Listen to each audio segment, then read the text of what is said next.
مصیبت سے نجات کی دعائیں ہو رہی ہوتی ہیں؟ بس یہ بھی شیطانی حملہ ہی ہے کہ اولاً تو ہم نیکی کرتے نہیں ہیں، اور نیکی کر لیتے ہیں تو اس کا اجر جو ہے وہ دنیا کے اندر اور جلد چاہ رہے ہوتے ہیں۔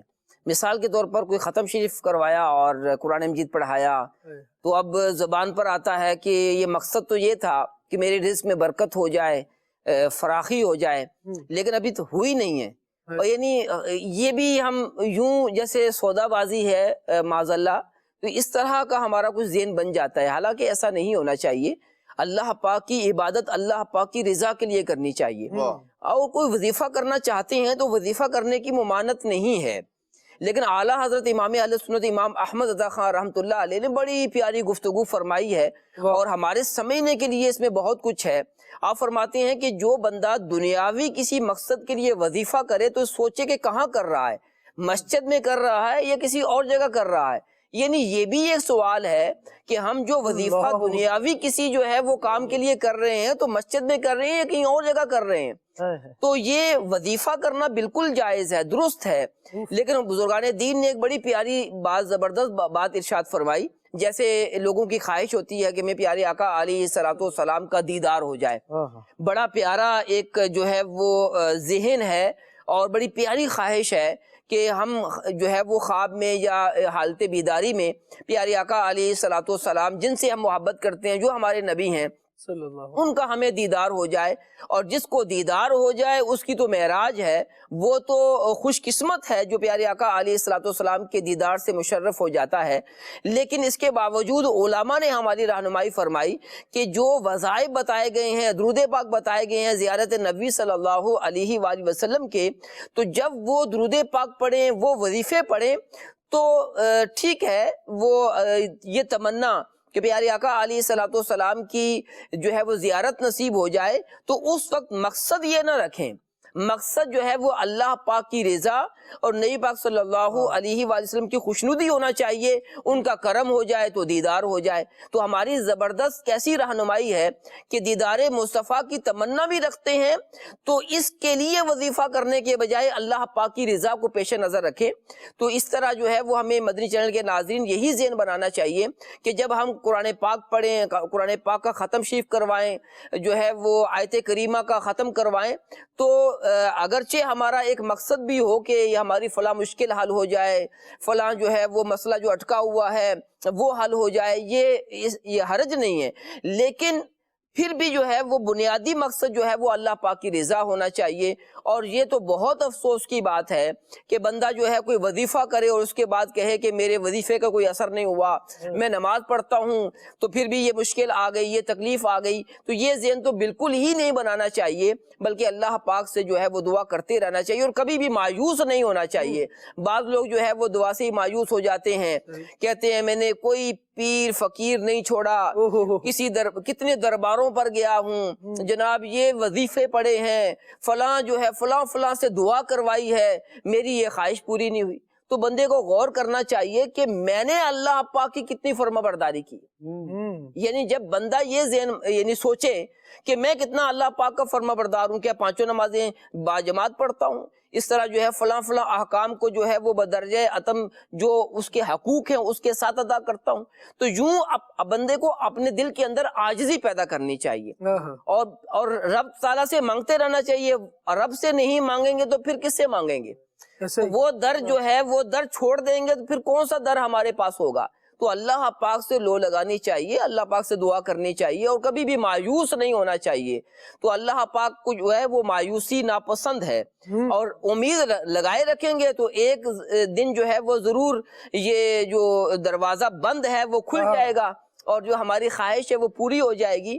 اور اگر خواہش پوری نہ بھی ہو تو علماء نے کتنی پیاری جو ہے وہ رہنمائی فرمائی ہے کہ جو بندہ دعا کرتا ہے وہ کسی نہ کسی صورت میں قبولیت ہوتی ہے، یا تو جو وہ دعا کر رہا ہے وہ دعا قبول ہو جائے گی، یا پھر جو ہے وہ آخرت کے لیے اس کے لیے ذخیرہ ہو جائے گی، ثواب بن جائے گی، یا پھر کوئی مصیبت آنے والی ہوگی وہ مصیبت دور ہو جائے گی۔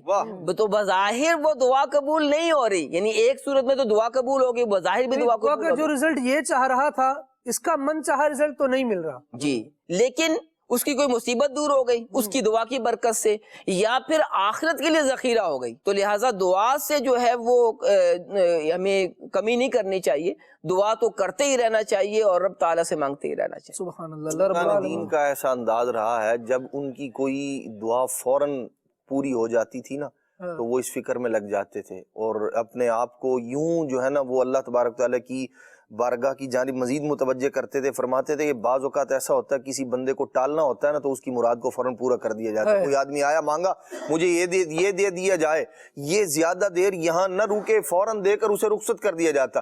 اللہ والے اپنے آپ کو یوں فکر آخرت کی طرف لے کر جاتے تھے کہ کہیں ایسا تو نہیں کہ مجھے اللہ کریم نے اپنی بارگاہ سے دور کر دیا ہے کہ جو میری مراد تھی فوراً دی گئی. تاکہ اچھا خالد بھائی اگر اس پر بھی غور کیا جائے نا، جب تک منت مراد جو مانگ رہا ہے من چاہی پوری نہیں ہوتی اس وقت تک بندہ اللہ کی بارگاہ میں مانگتا رہتا ہے اور جیسے پوری ہو جاتی ہے ہر بندہ غور کرے اس کے بعد پھر کتنی بار اللہ کریم سے سوال کرتا ہے. وہ وقت جو اس کی یاد میں صرف ہو رہا تھا اب وہ وقت کدھر صرف ہو رہا ہے. یہ بھی غور کرنے کی بات ہے. تو دعا ویسے ہی ایک جداگانہ ایک عبادت ہے تو ہمیں اس کو عبادت کے طور پر ہی لینا چاہیے اور اللہ تبارک تعالیٰ کی بارگاہ کی جانب بار بار رجوع کرنا چاہیے، بار بار دعا کرنی چاہیے. قبول ہو رہی ہے تب بھی سبحان اللہ ہے، نہ ہو تب بھی یہ بھی تو اس کی توفیق ہے، اس کا فضل ہے، اس کا کرم ہے کہ اس نے اپنے یاد کی توفیق عطا کی ہوئی ہے کہ بندہ اتنی دیر تک اس کی بارگاہ کی جانب متوجہ ہے اپنے خالق اپنے مالک کو راضی کرنے کے لیے، اپنی طلب کو پورا کرنے کے لیے. اور یہ طلب اس سے مانگنا یہ عبادت ہے اور افضل عبادات میں سے ہے جس پر اجر بھی ہے ثواب بھی ہے. تو جتنی دیر بندہ دعا کر رہا ہے اجر بھی مل رہا ہے، ثواب بھی مل رہا ہے، قرآن پر بھی عمل ہو رہا ہے اور اللہ تبارک تعالیٰ کا جو پسندیدہ یعنی جو اللہ کریم کے پسندیدہ اعمال ہیں ان میں سے ایک عمل بندہ بجا لا رہا ہے. تو یوں بھی بندے کو چاہیے کہ اللہ تبارک تعالیٰ کی بارگاہ کی جانب متوجہ رہے. سیدی رکن شورا نے ایک بات نبی پاک علیہ السلام کے دیدار کے حوالے سے ارشاد فرمائی. تو حضرت امام موسیٰ کاظم رحمۃ اللہ تعالی علیہ آپ کو بھی خواب میں نبی پاک علیہ السلام کی زیارت ہوئی. یہ بھی نبی پاک علیہ السلام کا فضل ہے، کرم ہے، آپ کی عنایت ہے. جس پر چاہتے ہیں فرماتے ہیں. اس کے اندر بندے کی اپنی طلب بھی جو ہے نا اس کا بہت بڑا عمل دخل ہوتا ہے کہ زیارت کا تو مشتاق ہے لیکن اس کے لیے کر کیا رہا ہے، اپنا انداز زندگی کیا ہے، اس پر بھی بندہ غور کرے. حضرت امام موسیٰ کاظم رحمۃ اللہ تعالی علیہ کو ظلماً قید کیا گیا تو ایک رات نبی پاک علیہ السلام کی زیارت ہوئی آپ کو خواب میں. تو سرکار صلی اللہ تعالی علیہ وآلہ وسلم نے ارشاد فرمایا کہ اے موسیٰ تمہیں ظلماً قید کیا گیا ہے. فرمایا میں تمہیں چند کلمات سکھاتا ہوں، اگر تم ان کو پڑھو گے نا تو اللہ تبارک و تعالی تمہیں آج ہی قید سے رہائی عطا فرمائے. پھر نبی پاک صلی اللہ تعالی علیہ وآلہ وسلم نے کلمات سکھائے. اللہ اکبر. اس کے ابتدائی کلمات یہ ہیں یا سامع کل صوت یا سابق الفوت. یوں کر کے آپ نے دعا سکھائی حضرت امام موسیٰ کاظم رحمۃ اللہ تعالی علیہ. یہاں دیکھیں نبی پاک علیہ السلام کا مبارک انداز. آپ مصیبت پریشانی میں رجوع الی اللہ کی تلقین فرما رہے. جو الفاظ ہیں ان کے اندر بھی اللہ تبارک تعالیٰ کی ایسی حمد اور ثنا ہے اللہ اکبر کہ کمال کے وہ الفاظ ہیں. حضرت امام موسیٰ کاظم رحمۃ اللہ تعالی ارشاد فرماتے ہیں جب میں نے یہ دعا پڑھی تو اللہ کریم نے اس کی برکت سے مجھے آزادی عطا فرما دی. تو ہمیں یہاں ایک تو دعاؤں کی جانب اور دوسرا رجوع الی اللہ. مصیبت ہے، پریشانی ہے، کوئی بھی معاملہ ہے، بندے کو چاہیے اپنے خالق اور مالک کو بھول نہ جائے بلکہ اس کی جانب رجوع کرے. وہ مصیبتوں سے بندے کو راحت عطا فرمانے والا ہے. مدنی چینل کے ناظرین اس بات پر بھی ہمیں غور کرنا چاہیے کہ ہمارا کام کیا ہے. وہی بات ہے کہ مالی کا کام تو پانی دینا ہے نا، وہ پانی دے گا. پھل پھول لانا یہ مالک کا کام ہے، مالی کا کام نہیں ہے. ہمیں اپنے کام سے کام رکھنا چاہیے. اللہ رب العالمین کو پکارنا ہے. بندہ ہے، بندگی کے علاوہ اس کے پاس کوئی چارہ نہیں ہے. یہ بندگی کرے گا تو ہی اسے سروری ملے گی. سروری چاہے گا تو بندگی کی جو راہ ہے اس سے گزرنا پڑے گا. اس کے بغیر کوئی چارہ نہیں ہے. کوئی بندہ کہے کہ میں جناب والا بغیر عبادت کی زندگی گزار کر ایسا کرو فر پالوں گا. پہلے بھی کئی لوگ پا گئے. آج ان کا نام لینے کے بعد ہم ان کا حال پڑھتے ہیں اور تمنا کرتے ہیں کہ اللہ تبارک و تعالی ہمیں ایسی موت سے بچائے، ایسی عزت سے بھی بچائے، ایسی شہرت سے بھی بچائے. جی ہاں بڑے بڑے مشہور افراد ہوئے, بڑے بڑے نامور ہوئے, لیکن بالآخر بات یہ ہے کہ ہوئے نامور بے نشاں کیسے کیسے, زمیں کھا گئی نوجوان کیسے کیسے. یہ زندگی ایسے ہی ہے, جو رب العالمین کی بندگی کرنے میں کامیاب ہو گیا, چاہے بظاہر اس کی عمر کم ہی ہو, کم عمر کی حالت میں اس کا انتقال ہو گیا ہو, لیکن اس کے باوجود اس کا تذکرہ اس کی عمر سے بہت زیادہ عرصے تک باقی رہتا ہے. امام موسیٰ کاظم رحمۃ اللہ تعالی علیہ کو دیکھ لیجیے, ان کو وفات فرمائے ہوئے جتنا عرصہ ہو گیا اتنے عرصے کی ان کی عمر نہیں تھی, لیکن رب العالمین نے ان کے نام کو باقی رکھا, ان کی عبادت کے تذکرے کو باقی رکھا. جو نیکی اور پرہیزگاری کی زندگی گزارتا ہے, رب العالمین کا ایک انعام اس پر یہ ہوتا ہے, لہم البشرا فی الحیات الدنیا و فی الآخرہ, کہ رب العالمین اسے دنیا میں بھی نیک نامی عطا فرما دیتا ہے اور آخرت میں بھی اسے اس کی نیکیوں کا ثواب عطا فرمائے گا. لیکن جو بد اعمالیوں کی زندگی گزار رہا ہے وہ کیا کرے گا, کیا ملے گا اسے؟ اس بد عملی پر نہ دنیا میں ثواب ہے نہ آخرت میں کوئی انعام ہے. بد عملی تو بد ہے, اس کا انجام پھر برائی پر ہی ہوگا اور اس کا انجام پھر سزا پر ہی ہوگا. بندوں کو چاہیے کہ اللہ رب العالمین کی اطاعت کرتے ہوئے زندگی گزارے. اور یہاں میں چاہوں گا کہ ایک بات اور ایڈریس یہاں کر لی جائے کہ روایتوں میں یہ مضمون موجود ہے. جو لوگ یہ کہتے ہیں نا کہ ہم نے کون سا پیر, کون سا فقیر, کون سا آستانہ ہے جو چھوڑا ہو, ہر جگہ گئے ہم, ہر جگہ دعا کرائیے. نبی کریم صلی اللہ تعالیٰ علیہ وآلہ وسلم کے فرمودات میں ایسی باتیں بھی ملتی ہیں کہ جب بندہ رب العالمین جل وعلا کی حدوں کو پھلانگتا ہے, اس کی نافرمانیوں کی طرف آتا ہے اور پھر اس کو چھوڑ نہیں رہا ہوتا, نافرمانیوں کو نہیں چھوڑ رہا ہوتا, تو بعض جرموں کی سزاؤں کے طور پہ یہ بات بیان کی گئی کہ اہل اللہ کی دعاؤں میں سے اس بندے کا حصہ ختم ہو جاتا ہے. ان کی دعائیں پردہ اجابت تک پہنچتی ہیں, ان کی دعاؤں میں قبولیت ہوتی ہے, لیکن میں کیسا محروم ہو جاتا ہوں یہ بد اعمالیاں اختیار کر کے کہ میرے لیے کوئی حصہ نہیں ہے. تو لہٰذا جو بھی حصہ ہمیں حاصل کرنا ہے اللہ والوں کی دعاؤں سے یا نیکیوں سے, گناہوں سے توبہ ضروری ہے. گناہوں کو چھوڑیں گے, بد اعمالیوں کو چھوڑیں گے اور رب العالمین کی رحمت سے امید باندھ لیں گے تو انشاءاللہ رحمت مل کے رہے گی. رب العالمین نے ارشاد فرمایا ہے وَرَحْمَتِي وَسِعَتْ كُلَّ شَيْءٍ, میری رحمت جو ہے یہ ہر شے کو گھیرے ہوئے ہے. وہ رب العالمین جل وعلا رحمت فرمائے گا الا یہ کہ جو بندہ ہے نا وہ دائرہ رحمت سے نکلنے والے کام نہ کرے. وہ دائرہ رحمت سے نکلنے والے کاموں میں سے مراد میری یہ ہے کہ رب ہے, وہ باحیثیت رب انعام فرما رہا ہے, لیکن یہ بندہ اس کی ربوبیت کا ہی انکار کر رہا ہے. پھر یہ کہے کہ مجھے وہی انعام ملے گا جو اس کو رب ماننے والوں کو مل رہا ہے, ایسا نہیں ہوگا. اللہ رب العالمین ہم پر فضل فرمائے, ہم پر کرم فرمائے. جب بارش برستی ہے تو پورے علاقے پر برستی ہے. ایسا اب بنجر زمین کا یہ شکوہ درست نہیں ہے کہ جناب میرے اوپر تو زرخیزی نہیں آ رہی ہے, میرے اوپر تو ہریالی نہیں آ رہی ہے. بارش برس رہی ہے, وہ اپنا کام کر رہی ہے. ہم بھی دیکھیں کہ اولیاء اللہ کے مزارات ہیں, بزرگان دین ہیں, ہم ان کے وسیلے سے دعائیں کر رہے ہیں, اور لوگ ہیں مزاروں پر جا رہے ہیں, ان کی دعائیں اللہ تبارک و تعالی جو ہے وہ قبول فرما رہا ہے. اور میری دعا اگر قبول نہیں ہو رہی ہے اور میرے اوپر رحمت الہی کے دروازے اگر بند ہیں تو یقینی طور پر کچھ نہ کچھ مجھے اپنے گربان میں بھی تو جھانکنا ہے. کہیں میرے اعمال ایسے تو نہیں ہے کہ مجھ پر اللہ تبارک و تعالیٰ کی رحمت کے دروازے بند ہوئے ہیں, یا پھر میرے شامت اعمال کی وجہ سے میری دعائیں قبول نہیں ہو رہی. تو اس لیے ہمیں بھی نیک اعمال کی طرف آنا چاہیے اور ہم اپنے دل کو دیکھیں کہ ہمارا دل جو ہے وہ کہیں گناہ کی وجہ سے سیاہ تو نہیں ہو چکا ہے.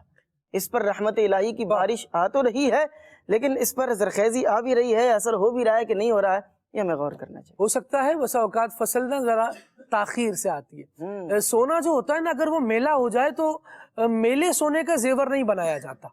پہلے کیا ہوتا ہے, پہلے اس کا میل اتارا جاتا ہے, پھر وہ مشقتیں, جو مصیبتیں, جو پریشانیاں آ رہی ہوتی ہیں, بسا اوقات وہ میل اتار رہی ہوتی ہیں.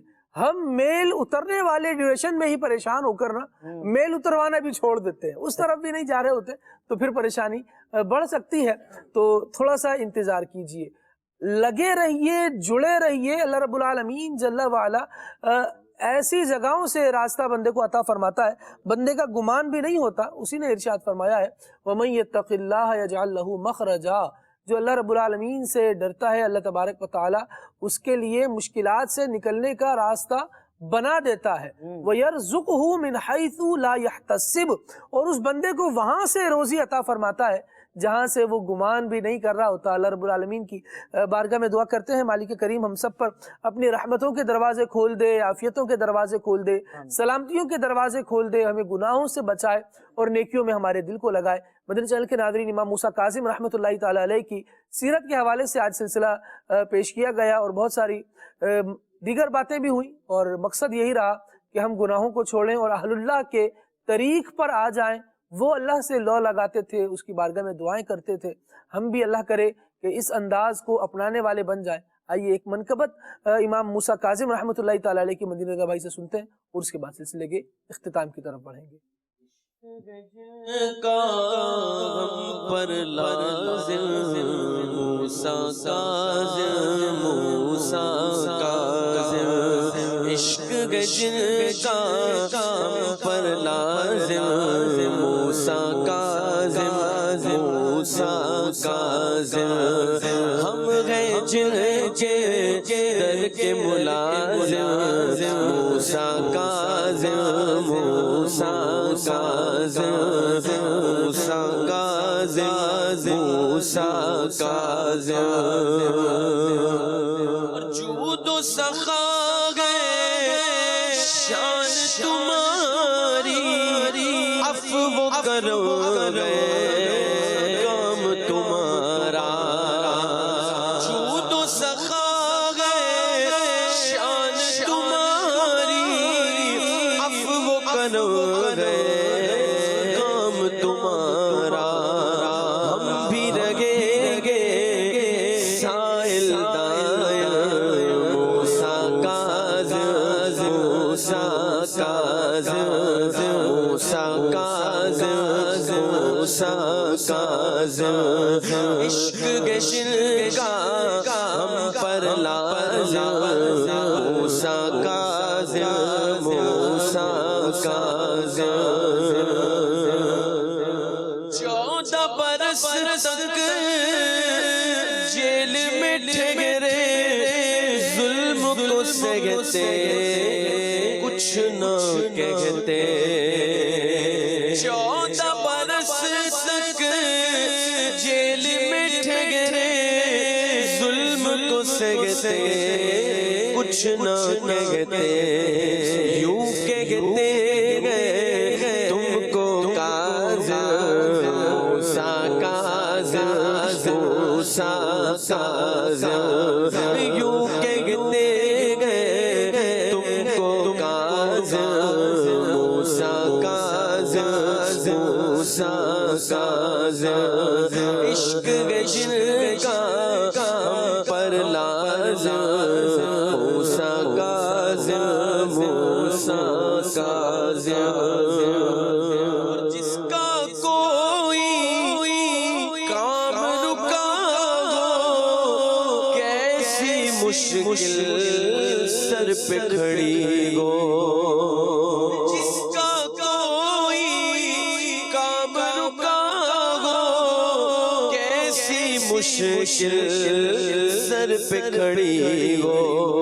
آئے اجاگر بن کر خادم، موسیٰ کاظم، موسیٰ کاظم، آئے اجاگر بن کر خادم، موسیٰ کاظم، موسیٰ کاظم، موسیٰ کاظم، موسیٰ کاظم، عشق گشن کا ہم پر لازم، موسیٰ کاظم. سبحان اللہ، سبحان اللہ. مدنی چینل کے ناظرین، سلسلے کا وقت اختتام پذیر ہے. امام موسیٰ کاظم رحمۃ اللہ تعالی علیہ کی عادات کریمہ میں سے ایک بات یہ بھی بیان کی گئی کہ جب کسی سے ملاقات ہوتی اور کوئی آپ کے سامنے آتا تو اس کے سلام کرنے سے پہلے آپ رحمۃ اللہ تعالی علیہ کا انداز یہ تھا کہ آپ سلام میں پہل فرمایا کرتے تھے. اللہ رب العالمین اس مبارک اس پیارے طریقے کو ہمیں بھی اپنی زندگیوں میں شامل کرنے کی توفیق عطا فرمائے. سبحانک اللہم و بحمدک، اشہد ان لا الہ الا انت، استغفرک واتوب الیک. صلوات والسلام.